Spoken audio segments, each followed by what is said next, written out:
Sí.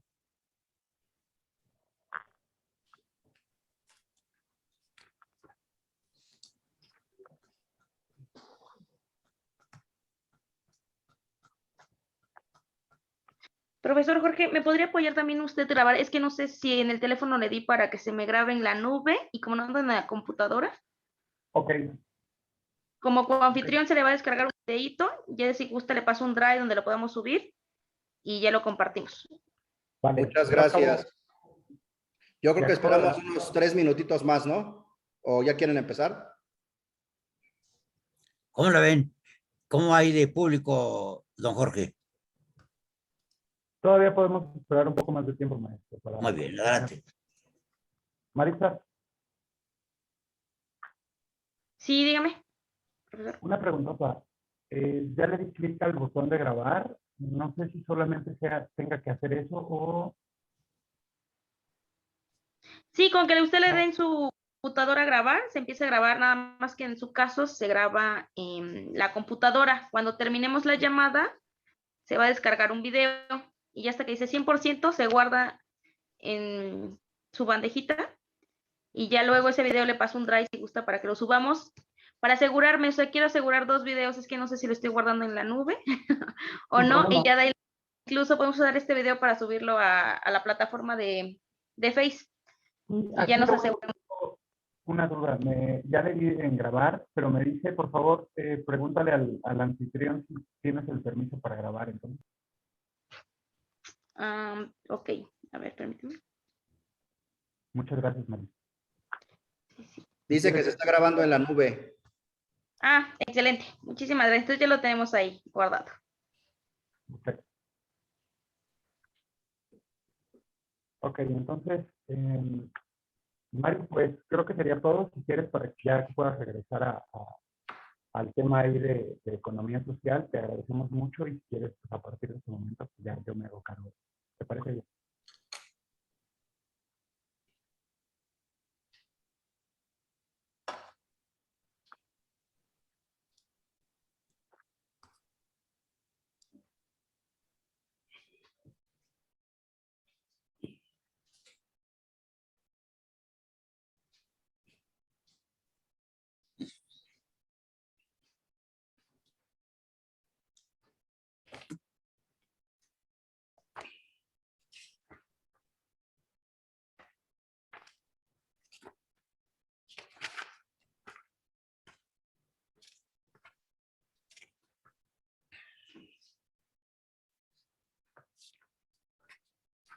Maestro Daniel, en este momento somos 23 personas conectadas. No sé si les parece bien, son las 6 de la tarde con 8 minutos. Si les ¿Comenzamos? parece bien, o esperamos un par de minutos más. Lo que usted nos diga. ¿Saben qué? Comenzamos en respeto de los que ya están conectados. ¿Le parece bien? ¿Comienza usted a hablar, doña Maritza? Muy bien, maestro. Mari, entonces, ¿te parece bien si arrancamos? No, profesor, queda los micrófonos para ustedes. Muchas gracias. Cuando indique, maestro. Por Muy favor, bien. Daniel, bienvenido. Comenzamos. Jóvenes guameros, jóvenes de la Universidad Autónoma Metropolitana. Tenemos el honor, porque es un auténtico honor, de contar con la presencia de un ilustre egresado de nuestra universidad, don Daniel Vázquez Millán. Como les he dicho a lo largo de nuestro curso, el maestro Vázquez Millán es uno de los mejores abogados que hay en este momento en México, en el país. Es un abogado completo, es una eminencia en derecho procesal, en amparo, en constitucional y desde luego es un gran conocedor del derecho civil y de las obligaciones. En verdad, siempre es muy generoso el maestro Daniel Vázquez Millán con su tiempo, a pesar de ser un abogado muy ocupado, que tiene demasiados compromisos profesionales, pero es generoso con nosotros cosa que agradezco profundamente y sinceramente. Don Daniel, les platicaba a mis alumnos que desde hace más de 20 años usted se sirvió a corregirme diciéndome que mi libro de Derecho Constitucional tenía tales y tales errores, más de 20 errores me señaló en mi obra de Derecho Constitucional. En ese momento me di cuenta de que se trataba de una persona muy valiosa y el tiempo ha confirmado que sí lo es y desde luego quiere a su institución, a su alma mater, y es generoso con ella. Muchísimas gracias por sus conocimientos, maestro Daniel Vázquez Vián. Muchas gracias por su tiempo, muchas gracias por ser nuestro amigo y pues, por estar siempre dispuesto a servir a nuestra universidad. Como le informé, como le comenté, hay muchas carencias con este sistema de educación a distancia y estamos tratando de suplir todas estas deficiencias de alguna forma a través de invitar a eminentes maestros como lo es usted. Muchísimas gracias y lo dejo con su público. Parece que va a haber muchas preguntas, don Daniel. Buenas tardes y felicidades, jóvenes estudiantes, por contar con la presencia del maestro Vázquez Vián. Hasta luego. Maestro, haga uso de la palabra. Muchas gracias, maestro. Muchas gracias. Bueno, pues el maestro a veces habla algunas cosas más, ¿no? Exageradas. Se lo agradezco, maestro, por la amistad que me ha dado y es recíproco, y el maestro para mí es como un padre, realmente, ¿no? Es como un padre no solo intelectual, sino de vida. Por eso yo estoy absoluta y totalmente agradecido con mi maestro, y cada vez que mi maestro me diga, yo voy a estar ahí. A ver, yo les quiero platicar acerca de un tema que es poco tratado en México, en la legislación, en la jurisprudencia y en la doctrina. Me llama la atención que sea tan poco tratado, a pesar de ser de gran trascendencia este asunto, el abuso procesal en el juicio de amparo. No solo en el juicio de amparo, sino el abuso procesal en los procedimientos civiles, penales, administrativos, laborales. Aquí me limitaré al amparo. No existe en México una regulación ordenada, completa, que establezca las hipótesis y las consecuencias para quien abusa del proceso, ¿no? Esto se debe a diferentes causas, que las iré explicando poco a poco. Lo que yo les voy a comentar tiene las siguientes partes. Primero, una pequeña introducción. Después, les voy a dar unos ejemplos prácticos de la vida real que se pueden dar de abuso procesal, y al final algunos remedios, ¿no? Que eso es lo importante, porque dar el problema sin la solución, pues es incompleto, de nada nos serviría, ¿no? Saber que hay un abuso procesal si no sabemos cómo combatirlo, ¿no? Es como si supiéramos teoría general de las obligaciones y contratos y no sabemos teoría general del proceso, ¿no? De nada nos serviría, o muy poco, ¿no? Ok, bueno, partimos de la base genérica del abuso del derecho, y de ahí una de las especies es el abuso del proceso, el abuso procesal. El abuso del derecho implica que el destinatario de la norma ejerza un derecho en sentido contrario a su finalidad, ¿no? Tú tienes derecho a construir una pared que delimite tu predio, pero la construyes 5 metros más para que el de al lado no vea, pierda la vista que tiene, ¿no? Entonces, es ejercer el derecho de forma contraria a su finalidad, ¿no? Si el derecho que tienes tú para construir tu barda es para delimitar tu predio, no, eso es para delimitar, esa es la finalidad, no para obstruirle el paso o obstruirle la vista al de al lado, ¿no? Es así de sencillo. Es ejercer el derecho en sentido contrario a su finalidad. Entonces, ustedes tienen que ser muy cuidadosos en determinar cuál es la finalidad de ese derecho, ¿no? Como una de sus especies está el abuso procesal. Normalmente el abuso procesal se divide en dos: el abuso del proceso y el abuso en el proceso. En sus clases de teoría general del proceso seguramente ustedes vieron el derecho a la jurisdicción y el derecho de acción. El derecho en el abuso en el proceso, del proceso, es el abuso del derecho a la jurisdicción, es decir, cuando una de las partes intenta medios de defensa o juicios innecesarios, infundados, desviados o excesivos, ¿no? Y el otro, el abuso en el proceso, es cuando utiliza tácticas dilatorias, presentando recursos notoriamente improcedentes, recursos que retardan el procedimiento, ¿no? Que impiden, que tratan de impedir la resolución de un asunto, ¿no? Les voy a poner ejemplos muy claros y reales de esta situación.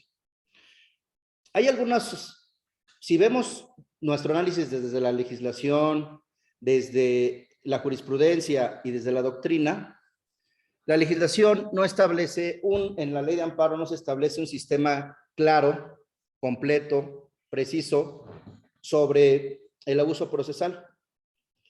El Código Civil Federal, en su artículo 16, establece de manera aislada que los habitantes no deben ejercer sus derechos de manera que perjudique a la colectividad. Es decir, lo que les decía, ejercer un derecho en sentido contrario, ¿no? El Código de Procedimientos Civiles establece en el artículo 57 que el juez debe desechar de plano los incidentes notoriamente maliciosos o improcedentes. Maliciosos o improcedentes. Los artículos 206, 209, 247, 248, 255, etcétera, etcétera, establece fianzas presentación de fianzas con notoria mala fe, negligencia, etcétera, etcétera. Solicitudes de mala fe, solicitudes negligentes. La ley orgánica del Poder Judicial de la Federación establece que los jueces, magistrados y ministros no serán responsables por las opiniones o por sus resoluciones, salvo que en ellas hubiera cohecho o mala fe. Fuera de todo esto, de estos puntos aislados, no existe una regulación completa del abuso procesal, de las hipótesis que lo contemplan y los remedios, cómo defendernos. Es decir, en términos coloquiales, cómo defendernos de los chicaneros, ¿no? Ese es en términos coloquiales. Bueno, entonces, eso es legalmente. Jurisprudencialmente, hay algunas tesis nada más. Ustedes buscan abuso procesal, abuso del proceso, van a encontrar 3, 4 tesis. No hay más. A pesar de que es una figura que unos dicen que se creó en Roma, otros dicen que se creó en la Edad Media, otros dicen que se creó en el Código Napoleón, etcétera, etcétera. Pero imagínense desde Roma, ¿no? Estamos hablando 2000 años más, ¿no? Entonces, ¿cómo es posible que el abuso procesal que viene desde antes, de tantos años, tengamos 3, 4 tesis? Una que se llama el abuso del proceso, supuesto que lo actualiza en el procedimiento laboral. Abuso de proceso, existencia y alcances en el procedimiento laboral mexicano. Abuso del proceso, elementos que lo configuran. No hay más. Hay algunas tesis que hablan de lealtad procesal, de la conducta procesal de las partes, pero de abuso procesal, de la buena fe procesal, no hay mucho. 3, 4, ¿no? Entonces, el fundamento de la teoría del abuso del derecho, el abuso procesal del proceso y en el proceso, tiene como objeto corregir los actos abusivos cometidos no solo por las partes, sino también por los terceros y también por el órgano jurisdiccional. Porque el abuso procesal lo puede cometer las partes, los terceros y el juez o los magistrados. Los peritos, los testigos, los terceros llamados, las partes, ¿no? Entonces,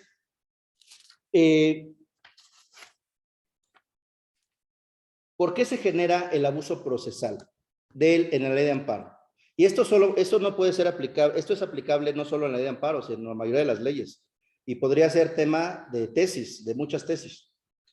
Hay 3 características que facilitan el abuso procesal.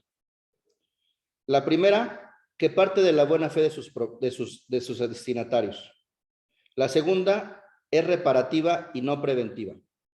La tercera, es omisa en su vertiente relativa. ¿Qué quiere decir esto, compañeros?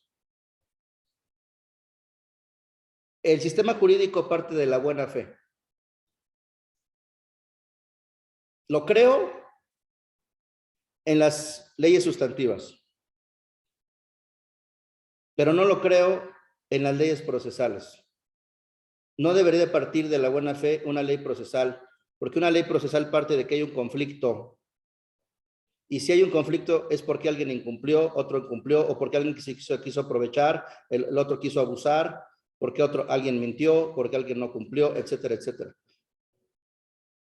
Se me hace inexacto que las leyes procesales partan de la buena fe de las partes, que partan de la buena fe de los terceros. Cuando, si las partes no pudieron llegar a un acuerdo para poder llegar a un tribunal,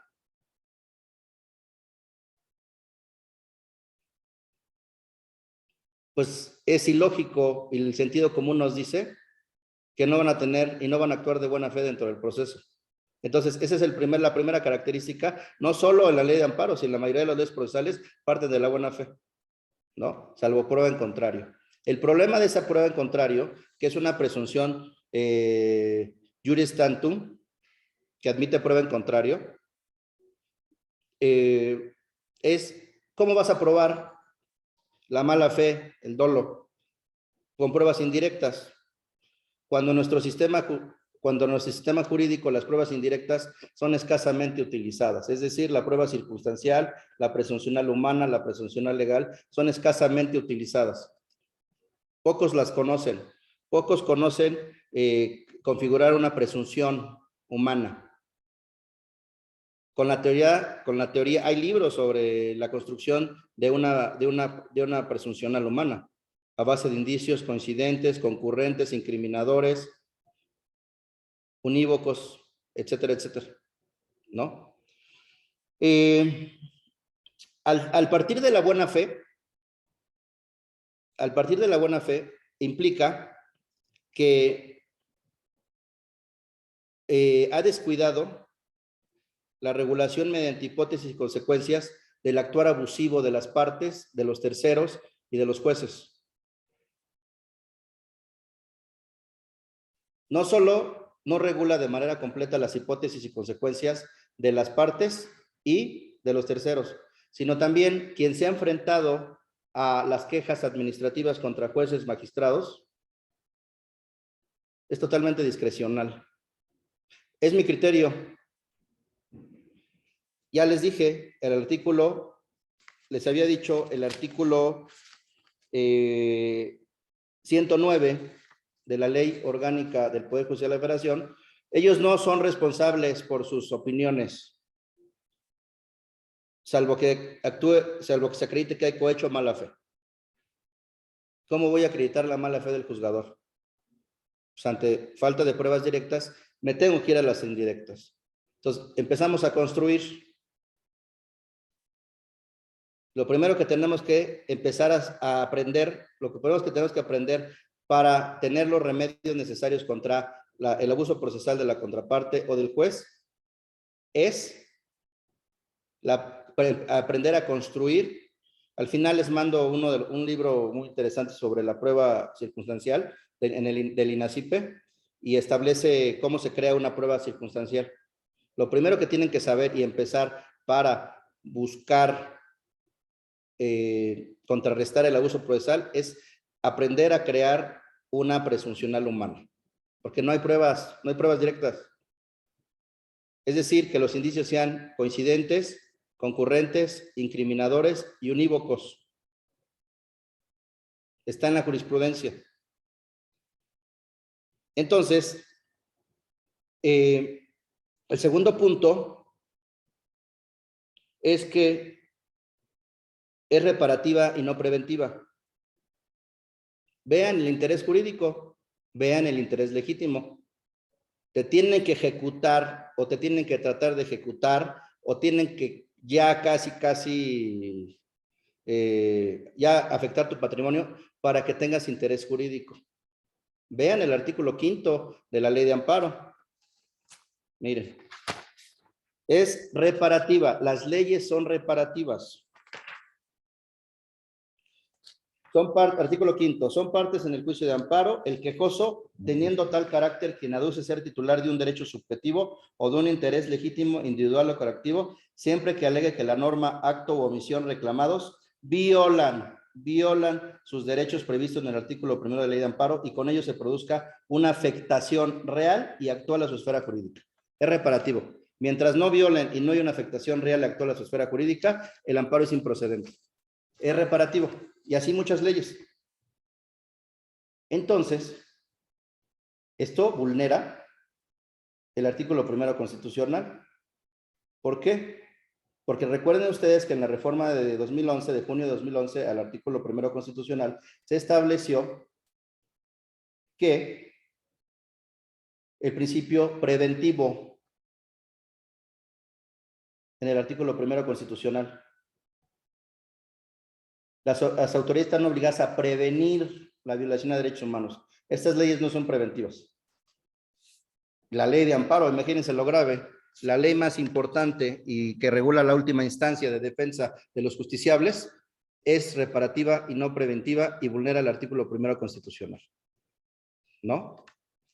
Ahora, entonces, al ser reparativa y no preventiva, pues permite la violación de la consumación de muchas violaciones, ¿no? Pronto daré un taller en la UAM, intertrimestral, sobre los actos, sobre el amparo contra normas, actos y omisiones de imposible reparación. Para los que gusten, escríbanme y les pasamos el contacto. Y los que quieran también agregarse al chat de amparistas que tenemos, también me avisan. La tercera característica es que es omisiva en su vertiente relativa. ¿Qué quiere decir? Hay jurisprudencia de la Corte que regula los diferentes tipos de omisiones en las leyes, ¿no? Entonces, en este caso es relativa la omisión. ¿Por qué? Porque sí regula de manera aislada, pero no de manera completa, ¿no? Entonces, esto vulnera el artículo, vuelve a vulnerar el artículo 1. En un momento les paso el teléfono para que los agregue al chat los que quieran y puedan ingresar también al curso de amparo contra, es gratuito, es por la UAM y pueden entrar cualquier persona, ¿no?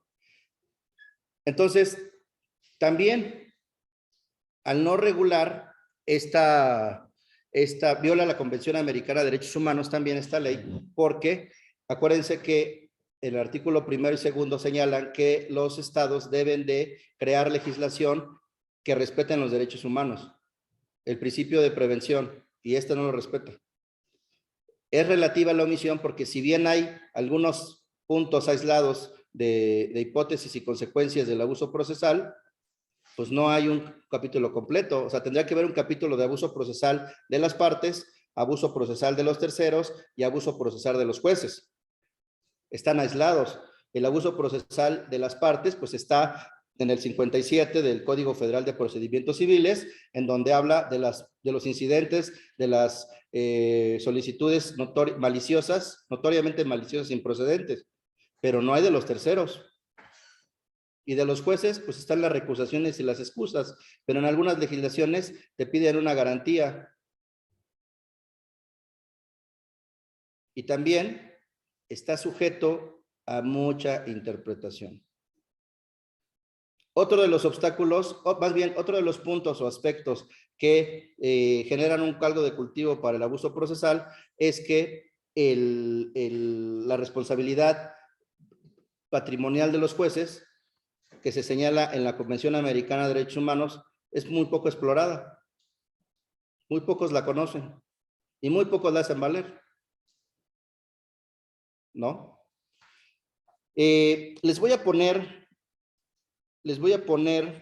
otro de los obstáculos, es la tensión que existe entre el derecho de acceso a la justicia, de audiencia, de debido proceso, de una justicia completa con las debidas garantías y el abuso procesal. ¿Cuál es la línea que divide mi derecho de acceso a la justicia con las debidas garantías y el abuso procesal? ¿Cuál es? Pues nos tendremos que regresar al criterio original, cuando se ejerce un derecho en sentido contrario a su finalidad. ¿Sí? Les voy a poner ejemplos prácticos. Después, no se preocupen si se grabó, se está grabando esta plática para los que quieran, para que se las manden. Y además, publiqué un artículo en la revista de Puntos Finos sobre estos temas. Se las mando en PDF también. Me dicen a dónde se las mande y se las mando en PDF. Miren, uno de los casos prácticos de abuso procesal es cuando un supuesto apoderado presenta una demanda de amparo y solicita la suspensión del acto reclamado.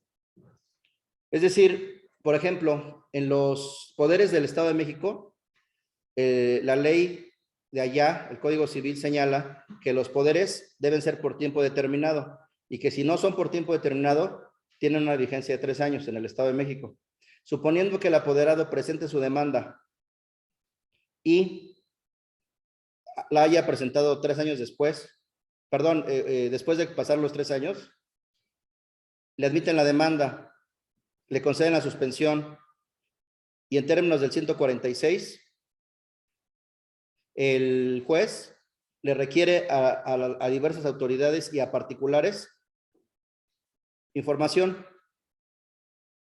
¿Cómo nos vamos a defender? No, presenta tu recurso de queja. Pues sí, pero el recurso de queja no suspende. Vean lo que señala el artículo 102 de la Ley de Amparo. En los casos de las resoluciones dictadas durante la tramitación del amparo indirecto, que por su naturaleza trascendental y grave puedan causar perjuicio no reparable a alguna de las partes, con la interpretación de la queja, el juez de distrito o tribunal unitario de circuito está facultado para suspender el procedimiento, hecha excepción del incidente de suspensión. Aunque yo promueva incidente de falta de personalidad o promueva queja contra la admisión de la demanda por no cubrir la personalidad, y el juez, con base en el 143, me exige documentos e información, no hay manera de defenderse. El artículo 140